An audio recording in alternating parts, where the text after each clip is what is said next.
공개적으로 하나님을 믿지 않고 부정하는 무신론자이고, 다른 하나는 하나님을 믿는다고는 하는데 실제 삶에서는 하나님을 믿지 않는 사람들입니다.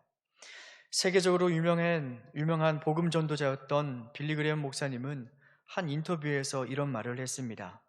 나는 복음이 교회 밖에만 필요한 줄 알았습니다. 그런데 지금 깨닫는 것은 교회 안에 복음을 필요로 하는 사람들이 더 많다라는 사실입니다.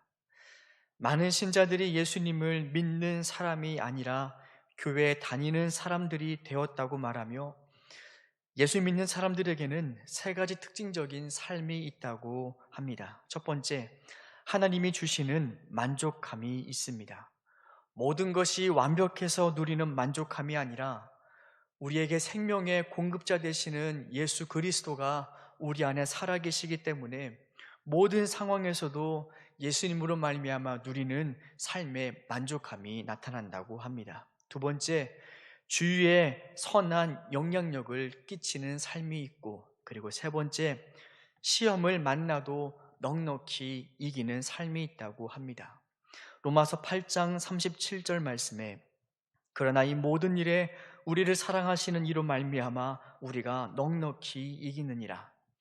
그리스도인들이 아무리 크고 어려운 시험에 직면해도 그 모든 상황을 능히 이길 수 있는 까닭은 바로 우리를 향하신 하나님의 끊을 수 없는 사랑 때문입니다.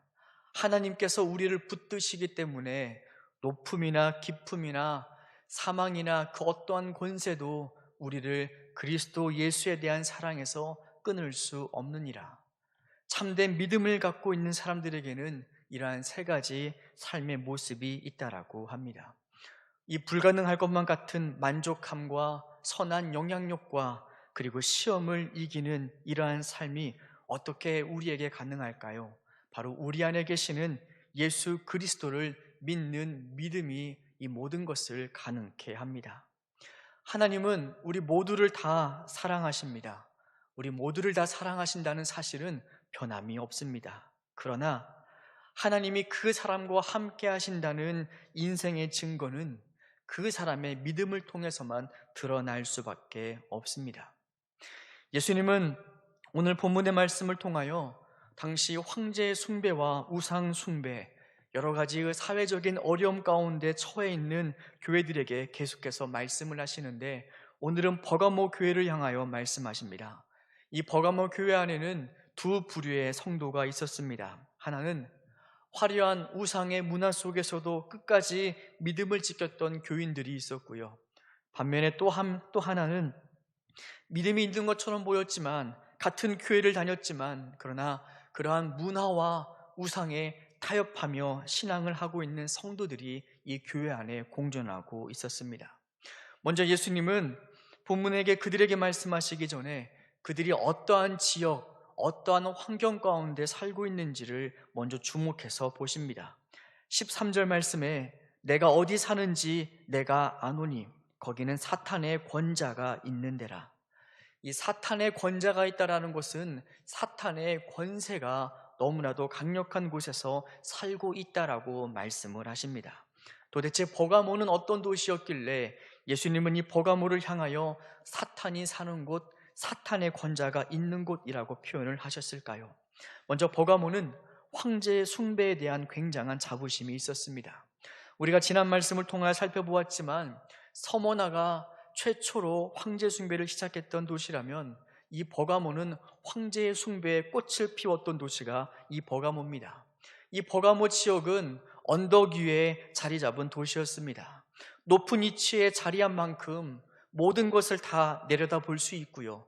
또한 반면에 모든 사람이 우러러 볼 수 있기에 이곳은 로마가 점령하기 이전부터 그리스도의 신전, 아테네, 제우스, 바카스 같은 신전들이 이곳에 자리하고 있었습니다. 로마가 이 지역을 차지하면서 그러한 이점과 지리적인 장점을 살려서 그 신전들 옆에 황제의 신전을 동일하게 건설을 합니다. 그래서 이곳에는 아우구스투스 황제의 신전을 비롯하여 트라이아누스, 칼리굴라 등의 수많은 황제의 신전들이 세워지면서 황제의 숭배의 중심지로 떠올랐던 도시가 바로 버가모 도시입니다. 또한 이 버가모 도시는 학문에 대한 굉장한 자부심도 갖고 있었습니다. 이집트의 알렉산드리아 도서관에 버금갈 만큼 20만 권의 도서를 소유하고 있었던 거대한 도서관이 이 버가모에 있었습니다. 이집트는 당시 규모적인 면에서 경쟁을 하다 보니까 이 버가모에 이 책의 재료였던 파피루스를 공급하는 것을 중단해 버립니다. 그런데 이 중단의 계기가 오히려 버가모는 그것을 대체할 양피지를 개발할 수 있는 발명하게 되는 계기가 되었습니다. 또 하나, 이 버가모는 당대 최고의 병원도 이곳에 있었습니다. 우리가 종종 구급차에서 보는 그 지팡이에 뱀이 휘감기는 그 지팡이가 의술의 신으로 불렸던 아스클레피오스의 지팡이인데, 그 신전이 바로 이 버가모의 위치에 있었습니다. 그 신전 안에는 아스클레피온이라는 병원이 있었는데, 오늘날 우리가 의학의 아버지라 불리는 히포크라테스가 의술을 행했던 곳이 바로 이 아스클레피온 병원이었습니다. 어찌나 빠르게 치료하고 또 용하게 사람들을 고쳤던지 아스클레피오스는 죽은 사람도 살려낸다라는 이러한 소문이 날 정도로 그 명성은 대단했습니다. 지금까지 말씀을 살펴보면 버가모에는 최고의 학문이 있었고요, 그리고 최고의 병원이 있었고요, 그리고 수많은 황제의 신전들이 있었습니다. 그야말로 모든 필요한, 사람들이 갈망하는 모든 것을 다 갖고 있는 도시가 바로 이 버가모였습니다. 근데 한 가지 조건이 붙습니다. 이 도시의 모든 혜택을 누리기 위해서는 우상 숭배와 황제 숭배를 하지 않고서는 이 모든 혜택을 누릴 수가 없었습니다. 버가모 교인들은 얼마나 그 도시를 살아가면서 많은 유혹을 받았을까요?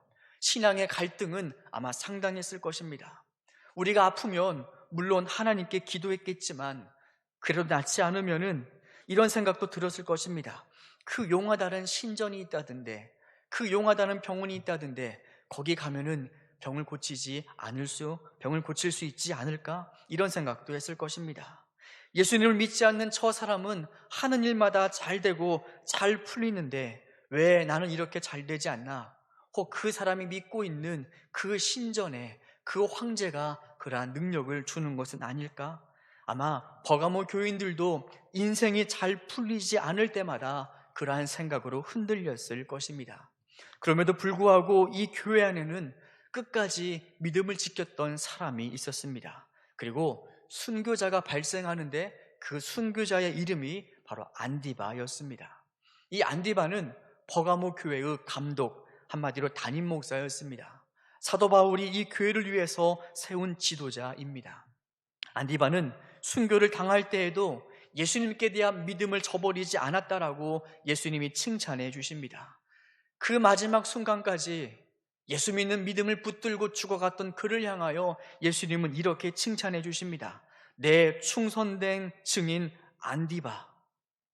우리가 알고 있는 순교자라는 말이 있습니다. 이 순교자라는 말은 원래 증인이라는 단어에서 비롯되었습니다.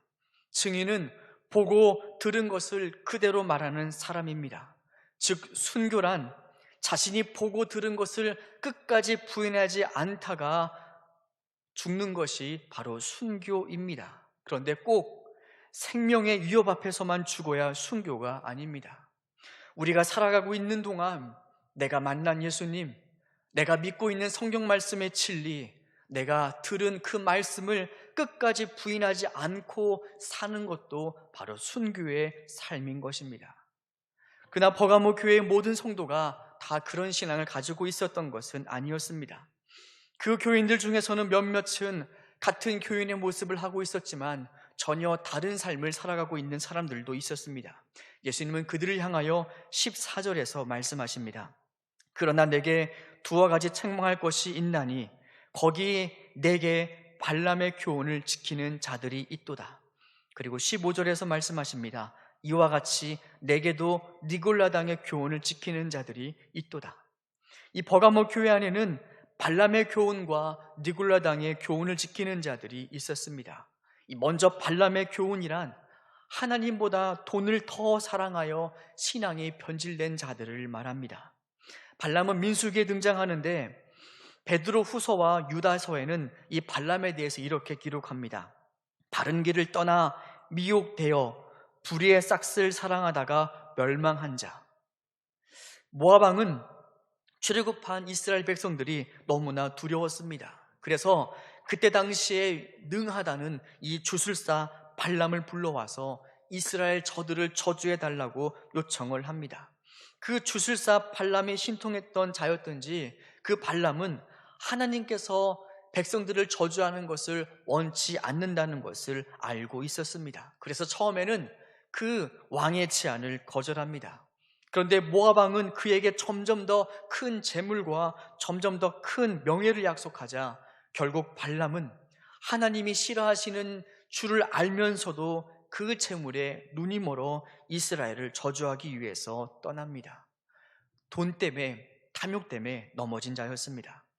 성도가 신앙생활을 하면서 가장 많은 시험과 가장 많은 유혹에 빠지게 되는 것이 바로 돈에 대한 유혹입니다. 성경은 돈에 대해서 많은 경계를 하십니다. 이렇게 말씀하십니다. 돈을 사랑하는 것이 일만하게 뿌리가 된다. 수없이 많은 악의 기원이 돈을 사랑하다가 나온 거라 합니다. 또 말씀하십니다. 부하려고 하는 마음은 우리를 시험과 올무와 여러 가지 어리석고 해로운 욕심에 떨어지게 만든다고 경고하십니다. 돈에 대한 탐욕 때문에 인생이 괴로워지고 인생이 무거워진다고 합니다. 많은 사람이 돈을 사랑하는 까닭이 있습니다. 돈에는 정말 힘이 있기 때문입니다. 유대 철학자 발터 베냐민은 이렇게 말합니다. 돈은 사람에게 유사전능함을 준다. 돈이 있으면 자신감도 생겨납니다. 돈이 있으면 사람들이 나를 바라보는 눈빛도 달라집니다. 그리고 돈이 있으면 웬만한 인생의 문제를 해결할 수 있습니다. 그런데 그게 진짜 돈이 무섭고 위험한 이유입니다. 돈으로 시간도 사고, 돈으로 사람도 사고, 돈으로 웬만한 것을 다 하면서도 우리가 종종 넘어지는 것은 하나님이 계셔야 될 자리를 바로 이 돈에게 내어준다라는 것입니다. 성경은 돈을 죄라고 말씀하지 않습니다. 돈 자체는 죄다라고 하지 않지만, 그러나 많은 경우 성경이 부한 사람들, 부자들을 책망하시는 까닭은 바로 부자들에게는 하나님이 계셔야 될 그 자리를 돈으로 대신하려고 하는 경향이 누구보다도 많기 때문입니다. 돈이 있어서 기도하지 않고 돈이 있어서 간절하게 하나님을 찾지 않습니다. 돈 때문에 사람을 의지하다가 하나님을 의지할 순간을 놓치기 때문에 하나님은 돈이 많은 부자들에 대해서 항상 경계하십니다.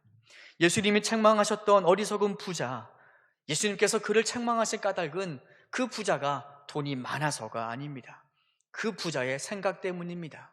그 부자는 돈만 있으면 인생의 염려가 해결될 거라, 인생에 아무런 근심과 걱정이 없을 거라 생각했습니다. 바로 하나님이 계셔야 될 자리를 돈으로 대체했기 때문에 예수님은 그를 어리석다라고 책망하신 것입니다. 그러나 시편 127편은 하나님은 분명하게 우리에게 말씀하십니다. 여호와께서 집을 세우지 아니하시면 세우는 자의 수고가 헛되며 여호와께서 성을 지키지 아니하시면 파수꾼의 깨어있음이 헛되도다. 몇몇 이 버가모 교회 성도들은 이 발람처럼 돈에 약했습니다. 무엇이 옳고 무엇이 그른 줄 알았지만 번번이 돈 때문에 그 신앙을 외면할 때가 많았던 것입니다. 또 하나, 버가모 교회 안에는 니골라당의 교훈을 지키는 자들도 있었습니다. 이 니골라당이란 영지주의자들입니다. 이 영지주의자들이란 우리의 영만 구원받을 수 있으면, 우리가 구원받을 수 있는 지식만 있으면 우리의 타락한 육체는 어떻게 되든지 상관없다, 우리의 육체에 자유가 있다라고 주장했던 사람들입니다. 그래서 이미 구원받았기 때문에 우리는 몸으로 무슨 짓을 해도 우리 구원에는 아무런 지장이 없어라고 말을 합니다. 그래서 니골라당의 교훈에 빠진 성도들은 이방신 축제에도 참여하고 우상의 제물도 아무런 꺼리낌이 없이 먹고, 그리고 성적으로 외도를 해도 구원받는 데는 아무런 지장이 없다고 생각했습니다. 이렇게 믿으면 정말 예수 믿기 편합니다. 육체적으로 하고 싶은 것 마음대로 다 하고 나는 예수 믿으니 구원받는다, 이렇게 사는 것보다 좋은 믿음은 없는 것처럼 보입니다. 그래서 수많은 사람들이 바로 이 니골라당의 교훈에 넘어갔습니다. 한국교회가 많이 위기라고 하지만 한국교회의 진짜 위기는 세상이 바라보는 부정적인 시선에 있지 않습니다. 부정적인 시선은 우리가 바로 살기만 하면 언제든지 바뀔 수 있습니다. 그러나 정말 무서운 것은 우리가 바로 그러한 영지주의와 같은 세속화된 신앙에 물들어간다는 것이 진짜 무섭습니다. 예수님을 믿긴 하지만 몸으로 하고 싶은 모든 것을 다 하면서도 취하고 싶은 것은 다 취하고 누리면서도 천국은 갈 수 있다라고 믿는 이 영지주의의 믿음이 정말로 우리에게 무서운 것입니다. 예수님은 세속화된 신앙을 살아가고 있는 이 버가모 성도들을 위하여 좌우의 날선검을 가진 심판자로서 무섭게 이들에게 경고의 말씀을 하십니다. 회개하라. 그리하지 아니하면 내가 내게 속히 가서 내 입의 검으로 그들과 싸우리라. 이 영지주의에 물든 사람들, 발람의 교훈에 물든 성도들과는 하나님이 싸우시겠다라고 말씀하십니다. 하나님이 그의 삶을 거스르시겠다고 하십니다. 우리의 인생에 우리의 삶을 반대하는 한 명만 있어도 정말 우리의 삶이 피곤하고 힘든데, 온 땅의 주인 되시고 온 만물의 주가 되시는 하나님이 우리 인생을 거스르면 그 사람의 인생이 얼마나 답답하고 얼마나 막막할까요? 예수님은 그 삶이 이르기 전에 우리에게 회개하라라고 말씀하십니다. 특별히 예수님께서 내 입의 검으로 싸우시겠다라고 말씀을 하시는데, 그 입의 검이란 곧 하나님의 말씀을 의미합니다. 예수님은 분별력을 잃어가고 세속화되어 가고 있는 성도들에게 필요한 것이 있다면 바로 하나님의 말씀이 이들에게 필요하다라고 하십니다. 히브리서 보시면 하나님의 말씀은 살아있고 활력이 있어 좌우의 날선 어떤 검보다도 예리하여 우리의 혼과 영과 및 관절과 골수를 찔러 쪼개기까지 하며 또 마음의 생각과 뜻을 판단하신다고 말씀하십니다. 하나님의 말씀이 우리의 생각도 고치고 우리의 뼛속 깊은 못된 기질도 바꿔낼 수 있다라고 말씀하십니다. 보통 성도들은 회개를 하고 싶어도 회개가 잘 나오지 않습니다. 회개를 해야 된다는 것은 알지만 이 회개가 쉽지 않습니다. 회개는 우리가 일반적으로 알고 있는 자복과는 다릅니다. 자복은 우리의 죄를 고백하는 것입니다. 하나님, 제가 잘못했습니다. 하나님, 그렇게 살지 않겠습니다. 이렇게 인정하고 다짐하는 것은 자복이지 회개는 아닙니다. 우리가 우리의 잘못을 시인했다고 해서 우리의 삶이 바뀌지는 않습니다. 회개란 우리의 삶의 방향이 뒤바뀌는 것입니다. 성숙자 반이라는 책에서 회개에 대해서 이렇게 말씀을 하십니다. 회개란 가던 길이 틀렸음을 알고 180도 돌아서는 것이며, 회개란 내가 들고 있는 것이 들어서는 안 되는 것인 줄 알고 내려놓는 것이다. 자복은 내가 틀렸음을 고백하는 하나의 점을 찍는 것과 같다면 회개는 선을 긋는 것과 같다. 회개는 지속적인 삶으로 사는 것이기 때문이다. 그래서 자복이 회개의 출발점은 될 수 있으나 그 자체가 회개는 될 수 없다. 회개는 우리의 삶을 완전히 돌이키는 것입니다. 후회의 감정만을 갖는 것이 아니라, 잘못했다라고 고백하는 것이 아니라 그 모든 것에 마침표를 찍고 삶의 방향을 돌이키는 것이 바로 회개입니다. 근데 이 회개가 참 어렵습니다. 회개하고 싶다고 아무 때나 할 수 있는 것이 아닙니다. 회개는 우리가 어떤 일에 실패했을 때 실패의 감정으로 할 수 있는 것이 아닙니다. 우리가 어떤 일에 후회했을 때 그 후회하는 감정으로 회개를 할 수 있는 것도 아닙니다. 그때 당시에는 뉘우치고 돌아서는 것 같지만 우리는 금방 또다시 같은 죄의 길을 걷고 있는 우리의 모습을 종종 발견하게 됩니다. 회개할 때 우리에게 가장 중요한 한 가지가 있습니다. 그것은 무엇이냐면은 바로 회개는 우리 안에 길이 되시고 빛이 되시는 하나님의 말씀이 비춰질 때야, 그때서야 우리는 진정한 회개를 할 수 있다는 사실입니다. 하나님의 말씀은 예리한 검과도 같습니다. 그 말씀이 우리 안에 들어오게 되면 우리의 죄에 대한 애통이 시작합니다. 괜찮았는데 주의 말씀을 들으면 내 마음이 찔립니다. 괜찮았는데 주의 말씀을 들을 때 내 마음의 죄가 괴로워지게 됩니다. 시편 119편은 말씀합니다. 주의 말씀을 열면 빛이 빛이여 우둔한 사람들을 깨닫게 하나이다.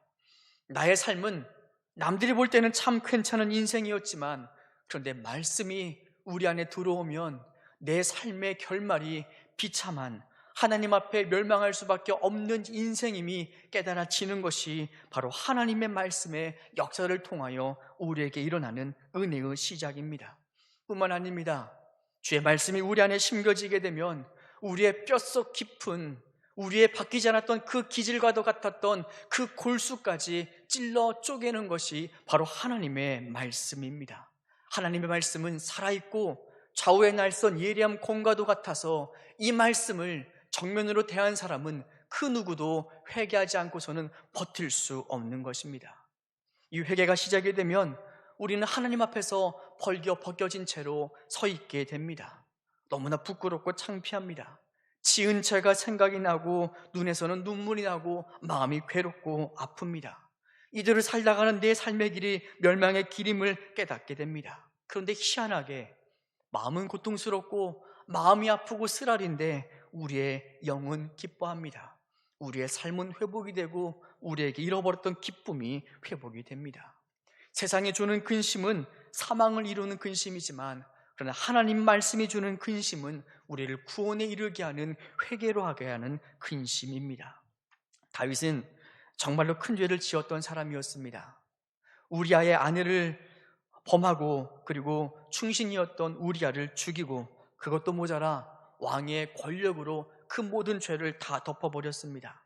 한동안 다윗은 아무렇지 않게 살아갔었습니다. 그런데 그에게 놀라운 삶의 변화가 시작이 됩니다. 어느 날 나단 선지자가 찾아와 하나님의 말씀으로 그에게 대언을 합니다. 왕이시여, 당신이 바로 그 사람입니다. 다윗이 하나님의 말씀을 들을 때 다윗에게 놀라운 변화가 시작이 됩니다. 자신이 감추고 싶었던 그 죄가 다 폭로가 되었음에도 불구하고 다윗은 분을 내거나 나단을 처형하지 않고 자신의 죄를 은폐하려고 하지 않습니다. 마치 다윗은 기다렸다는 듯이 그 하나님의 말씀을 받고 죄에 대해서 통곡하기 시작을 합니다. 왜 그랬을까요?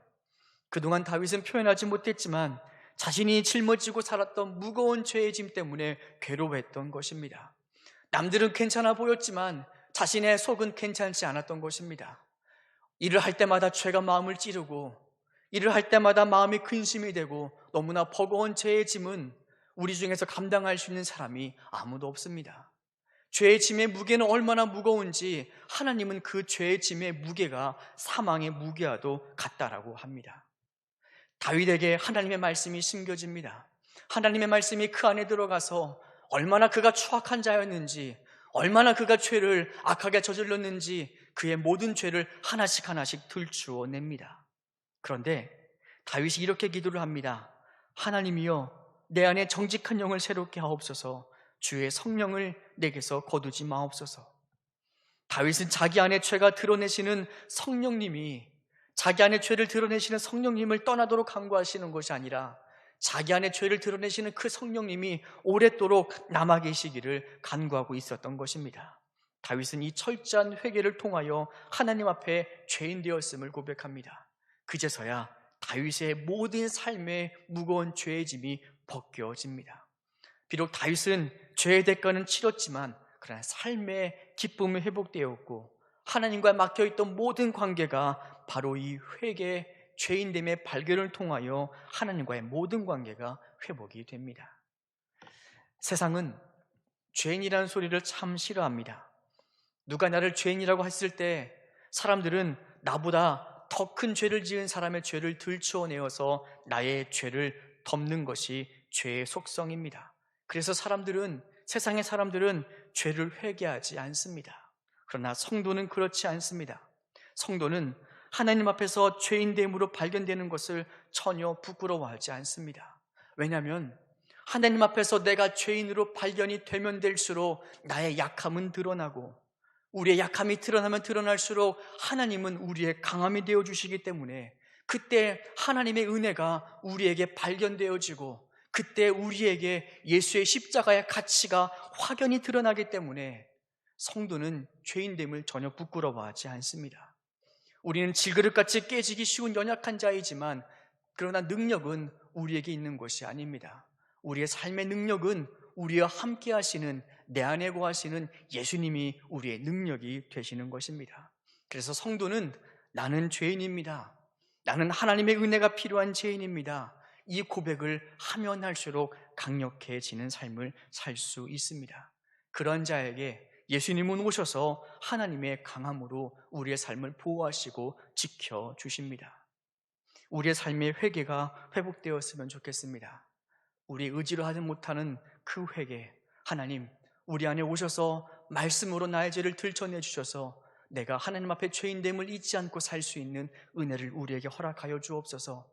우리가 그때 우리 삶의 강함 되시는 하나님의 은혜를 우리 모두가 경험하였으면 좋겠습니다. 기도하겠습니다. 하나님, 나는 죄인입니다.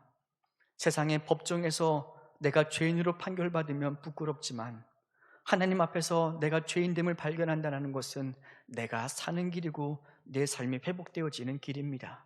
하나님, 주님의 은혜가 필요한 나는 죄인이오니 나를 살려 주시옵소서. 예수님의 이름으로 기도드립니다. 아멘.